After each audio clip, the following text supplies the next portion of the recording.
Hi hello வணக்கம் welcome to Arovita MS jewellery collection அப்படின்ற ஒரு இன்ஸ்டாகிராம் பேஜ்ல இந்த அழகான டாலர் செயின் அனுப்பியிருந்தாங்க. சிம்பிளா இப்படியும் நீங்க போட்டுக்கலாம். இதுக்கு ஒரு நெக்லஸும் செட்டா வருதுங்க. இதை சேர்த்து போடும்போது உங்களுக்கு ஒரு பட்டு புடவைக்கெல்லாம் கட்டிட்டு கல்யாணத்துக்கு போகும்போது ரொம்ப நல்லா இருக்கும்.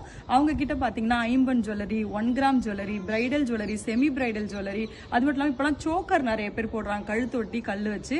அதெல்லாம் நிறைய கலெக்ஷன்ஸ் இருக்குங்க. எல்லாமே பாத்தீங்கன்னா வித் இயரிங்ஸோட இருக்கு. இது எவ்வளவு அழகா இருக்கு பாருங்களா இந்த செட். இது சிம்பிளா சுடிதாருக்கும் போடலாம், சிம்பிளா ஒரு சாரி கட்டிட்டு போறீங்க, ஒரு ரிசப்ஷனுக்கு போறீங்கனாலும் போடலாம். அப்படியே கோல்டு லுக் இருக்குங்க. அதை விட எனக்கு ரொம்ப பிடிச்சது இந்த செட்டு. எவ்வளோ அழகா இருக்கு பாருங்க. இது குழந்தைங்களுக்கும் போட்டு விடலாம், பெரியவங்களுக்கும் போடலாம். இப்போ அவங்க கிட்ட ஆடி ஆஃபர் போயிட்டு இருக்குங்க. Free shipping all over India கொடுத்துட்டு இருக்காங்க. எக்கச்சக்கமான கலெக்ஷன்ஸ் அவங்க பேஜ்ல இருக்கு. நீங்க ரீசேலரா ஆகணும்னு ஆசைப்பட்டீங்கன்னா அவங்களோட வாட்ஸ்அப் நம்பர் கொடுக்குறேன். அதுல வந்து நீங்க குரூப்ல ஆட் ஆகிட்டீங்கன்னா எவ்ரிடே அப்டேட்ஸ் நீங்க பார்த்துட்டே இருக்கலாம். அவங்க அவங்களோட லிங்க் அனுப்பி எனக்கு செலக்ட் பண்ண சொன்னாங்க. எனக்கே கன்ஃபியூஷன் ஆயிடுச்சு. அவ்வளோ கலெக்ஷன் இன்ஸ்டாகிராம்ல இருக்கு. அவங்க page link, contact number, Instagram ID எல்லாமே கீழே கொடுத்துருக்கேன். மறக்காம அவங்களுக்கு சப்போர்ட் பண்ணுங்க, ஃபாலோ பண்ணிக்கோங்க. Thank you very much. எல்லாரோட லவ்வுக்கும் சப்போர்ட்டுக்கும் உங்களுக்கும் இதே மாதிரி சப்போர்ட் தேவைப்பட்டதுன்னா மறக்காம ஆரோவிட்டாவை கான்டாக்ட் பண்ணுங்க. தேங்க்யூ.